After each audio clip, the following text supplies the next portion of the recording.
Hello, everyone. We're just going to give everyone a few seconds to log in and get connected to their audio, and then we'll get started.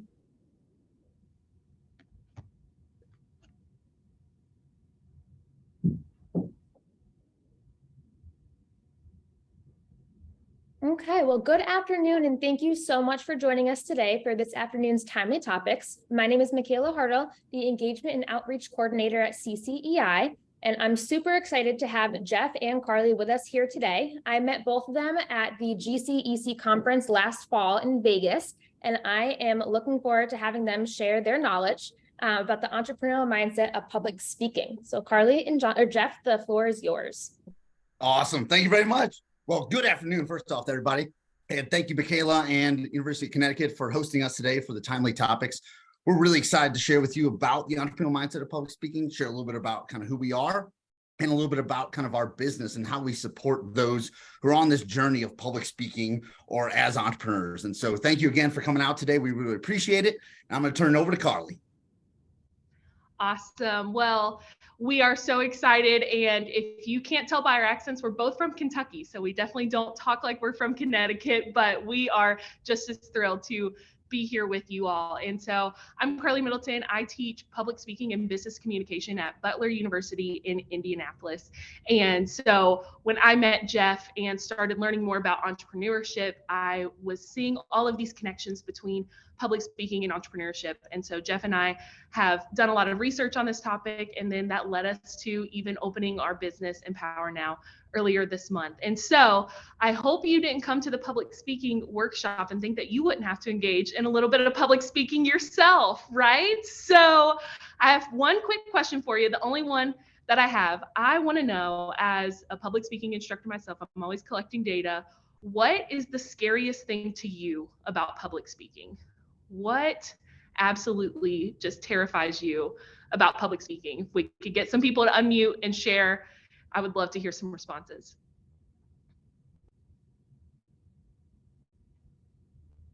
Yeah, go ahead. Knowing what to say, because I have a ton of ideas and then I shut down. So that's like my main fear. Mm-hmm. Any other thoughts?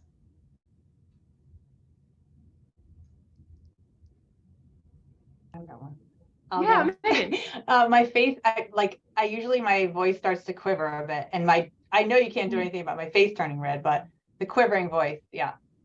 Yes, all of those nerves set in. Yeah, I get my hands shake a lot, and I grew up playing piano. So piano recitals, I was so nervous, then I couldn't even play the piano because my hands were shaking. It's the same thing with the voice quiver. Jennifer, do you have a thought? Yeah, so I was going to say, just making sure the message that I want to portray to my audience is coming across to them effectively. Mm-hmm. That's really great. Jeff, let's hear your answer. Oh my gosh. Well, first off, I didn't get to introduce myself, but I teach entrepreneurship at NKU at Northern Kentucky University and have for the last 15 years. And what's hilarious is I actually hate public speaking.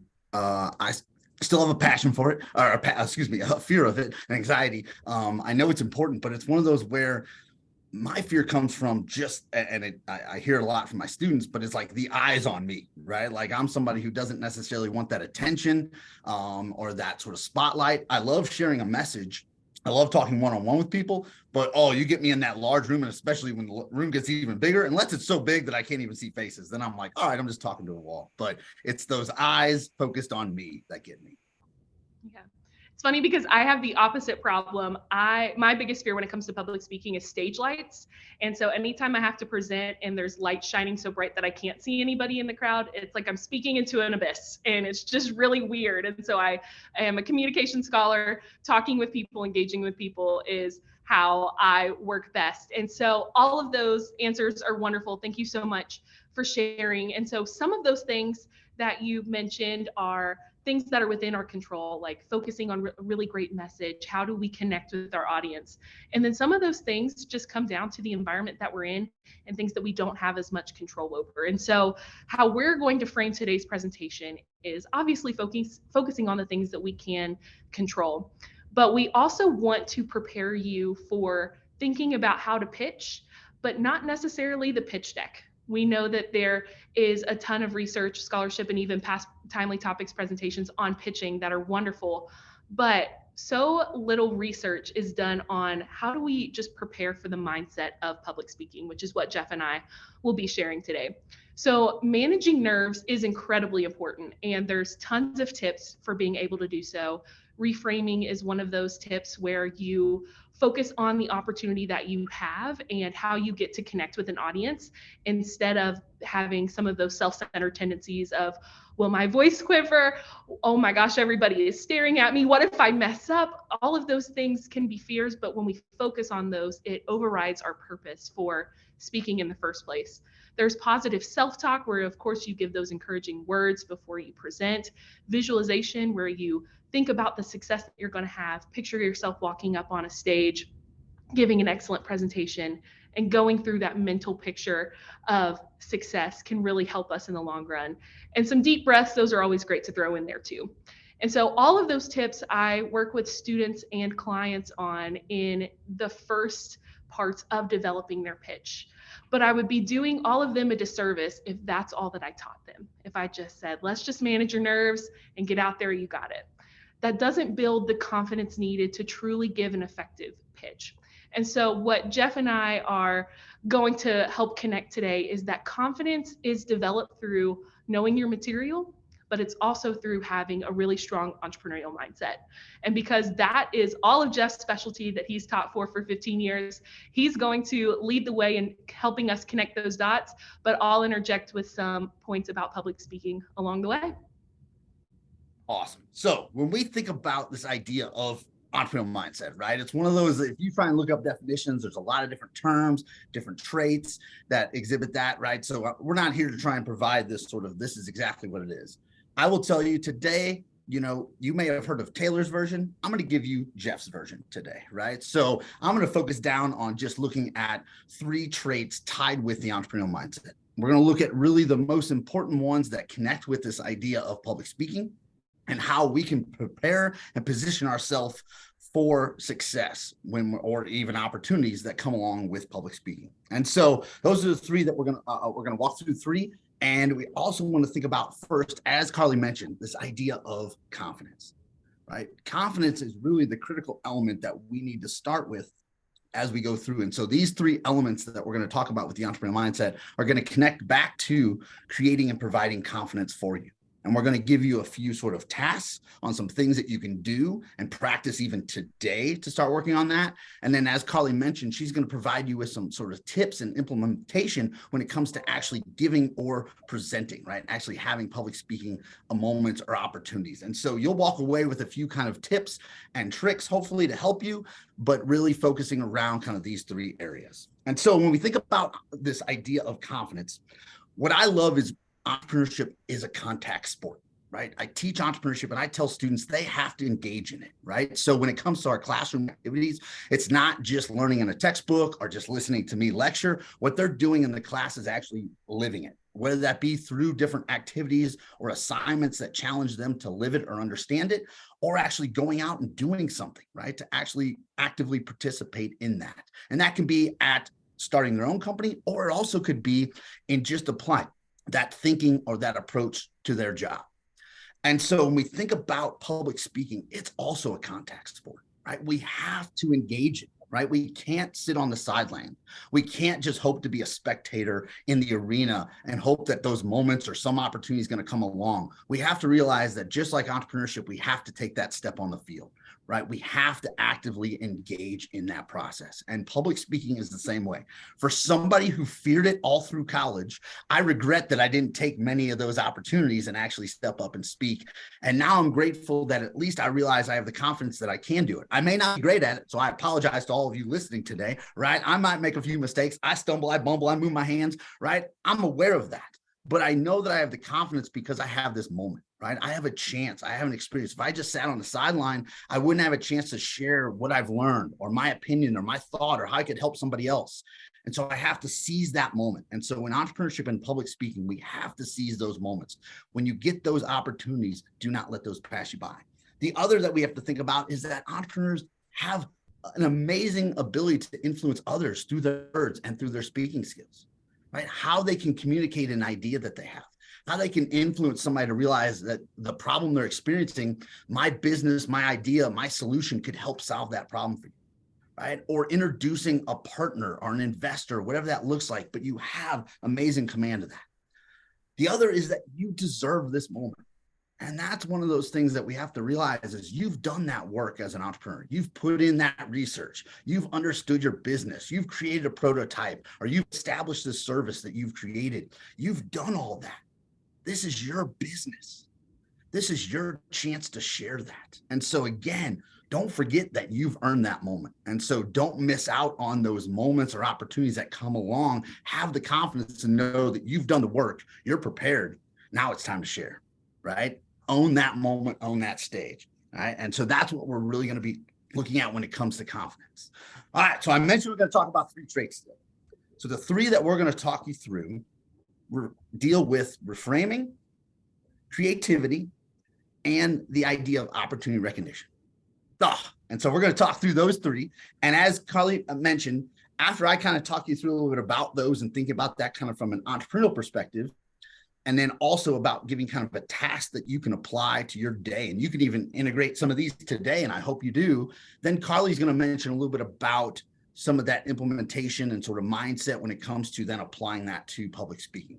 Because trust me, if there's anybody in this room that I trust more when it comes to public speaking, it is Carly. And that's why I was happy to have the opportunity to get to work with her, because while I enjoy sharing about entrepreneurship, I do not do it very well. So if I bumble or stumble, please say something in the chat and I'll try and clarify. But so we're going to look at those 3 areas as we look through it. So first, we're going to look at this idea of reframing. And Carly mentioned that earlier when it comes to kind of preparing for a presentation.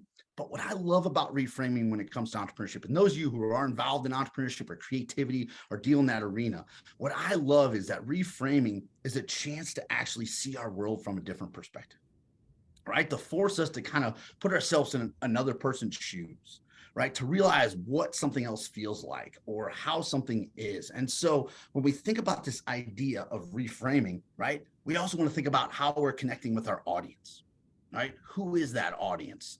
You know, I have to speak to, because of my job and my role at a university, I have to speak to grade school students sometimes, right, to talk about entrepreneurship. Then, you know, most of my time is spent talking to college students, but then I also talk to adults and those in the business community, right? And I have to realize that, like, my message has to be different, right? My sort of reframing of how I think about what I'm going to talk about, how I'm going to address it, right? I can't come in with just a, you know, slide deck and hope that a 5-year-old is going to understand what I'm talking about if I'm using, you know, terms from entrepreneurship. So understanding that audience and reframing that perspective.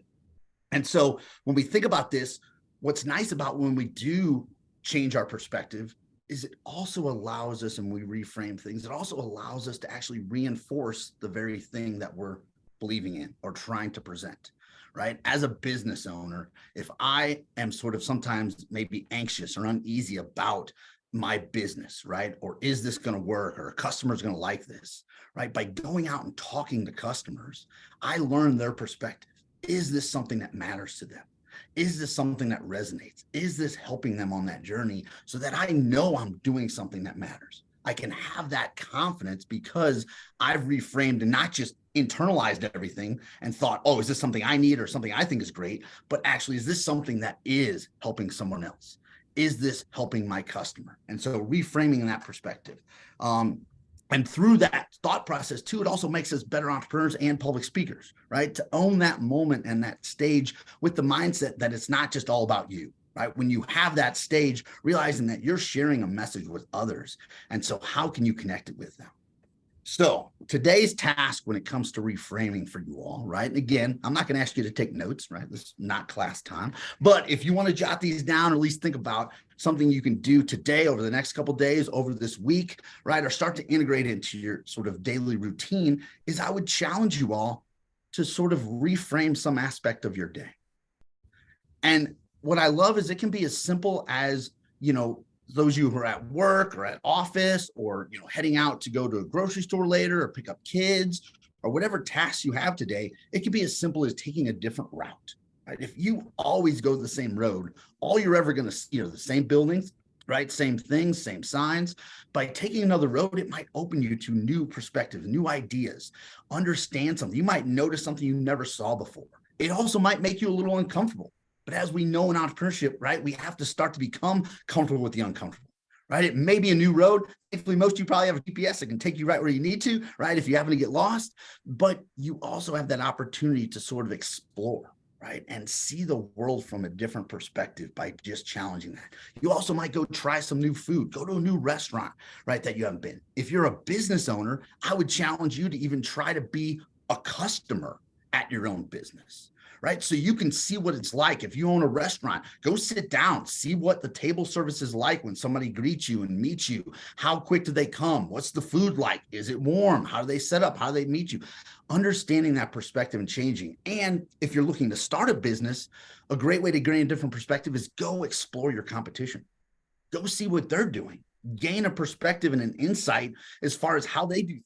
Doesn't mean you have to copy that, but you might learn something new or see something new that you never did before. Carly, let us know how we can connect that to public speaking. So of course, when you're engaging in public speaking, a lot of what you focus on is the actual speaking part, right? That's our opportunity that you have. And so in terms of gaining additional perspective in public speaking, as you listen to other presentations and even think about your own, think about the audience member. Think about if you were listening to your presentation from the audience's perspective. What would make you laugh, smile? What would make you want to listen in? What would make you want to scroll on your phone and see the latest TikTok trend? So what is really going to captivate your audience? And so that helps reframe from the perspective of, will I have the right clothing on? Will the microphone work? Will the Zoom call connect? All of those factors that can cloud your judgment and preparation. Think about that audience first. That really helps not only reframe the situation to reduce some nerves, but it helps you better connect with your audience as well. I love that. I love that. So now when we think about kind of the next stage, when we look at these entrepreneurial, mindset, the next one goes into creativity. All right. And creativity, it's funny, and I apologize because I have to be completely honest, right? I work in the College of Business, and I avoided business for most of my life because I thought business was boring, right? I thought it was all just, everything's got to be the same way. This is how it's done. What I love about entrepreneurship is that it does celebrate and support this idea of creativity. And so I encourage for all of you to think about how can you start to sort of celebrate creativity in your life, right? Creativity is something that allows us, and sadly, in most of our education systems, right, especially even going down to, grade school, middle school, and high school, we've lost a lot of creativity, right? We don't celebrate it enough. It's not taught. It's not sort of developed. And so I would encourage you to think about that even now. And then when we think that we become adults, we feel like this idea of creativity is completely gone, right? I just have to do the same thing. And I got all these deadlines. I got all this stuff. What I would encourage you is to think about how creativity can become more part of your life. Right? Creativity allows us. Now, keep in mind, when I talk about creativity, I do not want to, that doesn't mean like any kind of creative accounting, right? So I don't want you to do any of that, right? What I want you to do is incorporate creativity into sort of your daily lives, right? Thinking about how you can be more creative with your job, with your business, right? Or as someone who's in a family or with friends, of just thinking about creativity. And that could be as simple as, thinking about like, how can we integrate a sense of humor? How can we make jokes, right? And even in presentations, like it's okay to actually open that door to include humor, to have a little fun, right? I know we're on Zoom right now. If we're in person, I'd be dancing around the room. My hands are moving already, right? So it's like you can have a little fun in those moments, right? And realizing that it doesn't all have to be about the seriousness of, right? Because again, when we think about presenting and information, we connect with emotion, right? We connect with energy. And so we want to see that person having fun and enjoying themselves if they're presenting, right? Not feeling like this is something that they're made to do or have to do, right? So think about how you might encourage or include sort of creativity, right? It doesn't have to be boring. yes, we have to include the technical stuff, right? I always tell that to students or those who I'm working with is like, yeah, you have to explain the stuff that is technical so we understand how the business works.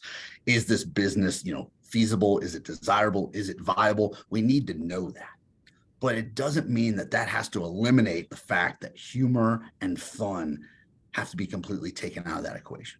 And so I would encourage you, when it comes to sort of that, is think about how you can integrate that, of course, in any presentation, but in kind of the day-to-day tasks that I have for you is you're welcome. I'm going to encourage you to have a little fun, right? And so today's takeaway is to realize when it comes to creativity and how we develop that and grow that is actually by doing things that challenge us in ways outside of our business, right? Or outside of just our family. And so, when I work with entrepreneurs, they only and always want to just talk about their business, which I love that passion, but it doesn't allow them for new creative thoughts to happen.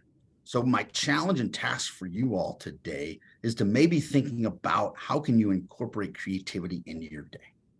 It might be working on a puzzle. It might be painting a picture. And let me tell you, I can't paint it all, but I love doing it because it challenges me to think differently, right? It pushes a different part of my brain than what I do on a normal basis. I am not going to be selling any of my paintings. My mom did put one up, but somebody thought a kindergarten painted it. So if that lets you know any idea of how good my skill is, right? But it doesn't stop me from at least doing that. And so that's my task for you today is think about how can you incorporate something fun or some aspect of creativity into your daily routine, right? It's going to give you confidence in the moments when you need it. And so I encourage you to do that. Carly, how we do that with public speaking? So this is a really just short, quick tip, but somehow we have built a lot of rules around public speaking, of standing at a podium and wearing a nice suit and all of these other things that may not make sense in every situation. And so what I want to challenge you in this connection to public speaking is to think of speeches not as a formula, but as a creative endeavor. We know pitch decks follow a lot of certain similarities with one another of talking about your problem, then your solution and your numbers and all of that stuff that I am no expert in.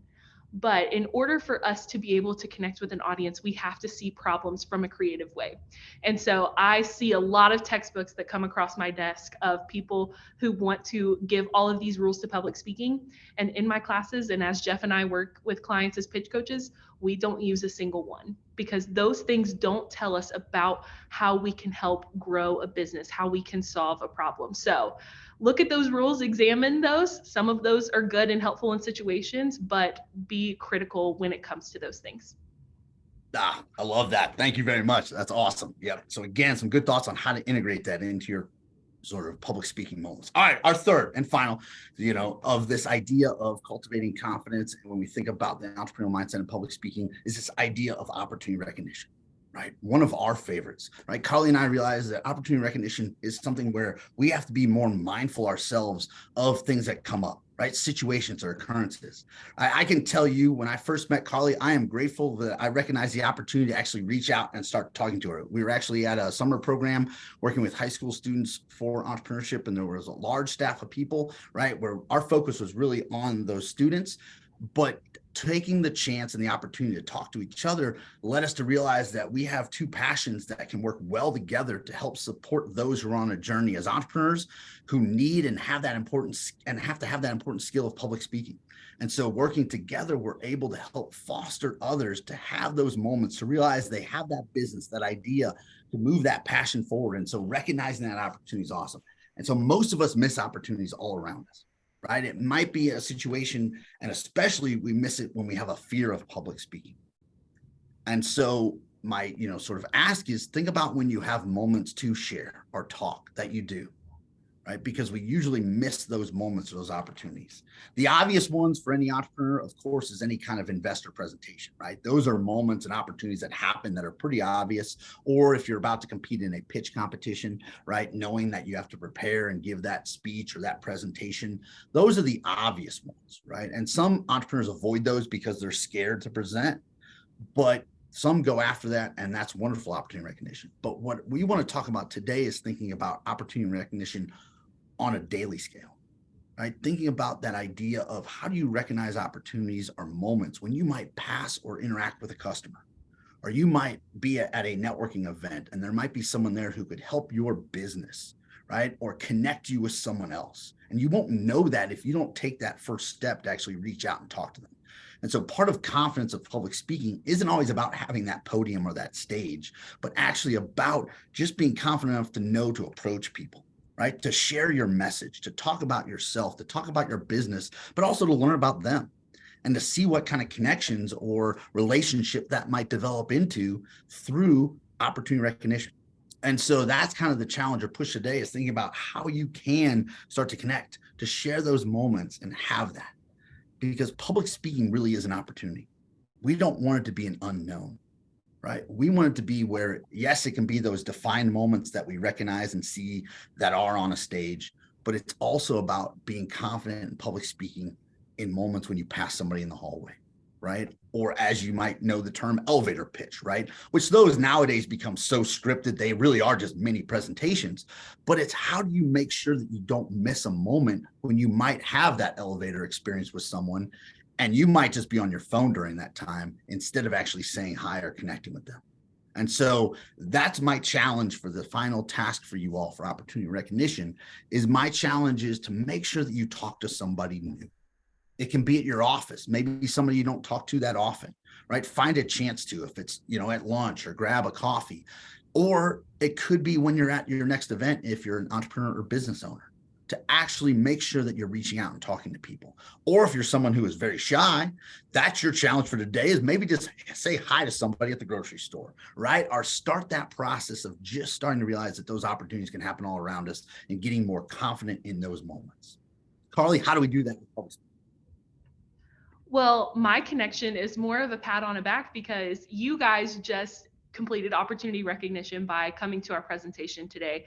So we want to say thank you so much for taking this opportunity to learn more about Jeff and I, learning about public speaking and the entrepreneurial mindset, and then learning about our business as well. So Jeff and I do virtual pitch coaching. We also work with universities to complete summer programming. And so if any of those are in your area of interest, we would love to hear from you on social media, to get an email, to connect with you. And again, Michaela, thank you so much for this opportunity to speak on timely topics. We hope that we brought some energy to your lunch hour and that it helps you see public speaking and entrepreneurship as something that is definitely more attainable and fun. So thank you all. Thank you for your time. We appreciate it. Thank you both so much. And we have about 1 more minute if anyone has any pressing questions they want to ask quickly. And if not, I would absolutely recommend that you guys reach out either via email or connect with both Jeff and Carly via LinkedIn. So I'll give you guys a few seconds if you want to ask one last question. Okay. Awesome. So thank you both so much. And I'm looking forward to accepting the challenges you gave and seeing how big of an impact it can make, especially in confidence and speaking. So thank you so much for taking the time to be with us today. And I hope to see both of you at the GCEC conference this October. So that would be awesome. And before we close today, would you please mind going to the last slide? Awesome. Okay, so our next timely topics is July 11th at 12 o'clock. This will be with Lauren St. Germain, and she'll be discussing becoming a whole human achiever, honoring ambition without sacrificing well-being. Okay, well, I hope to see you all there, and I hope you have a great rest of your day. Thanks for joining. Thank you all for joining. Nice to meet you all. Thank you.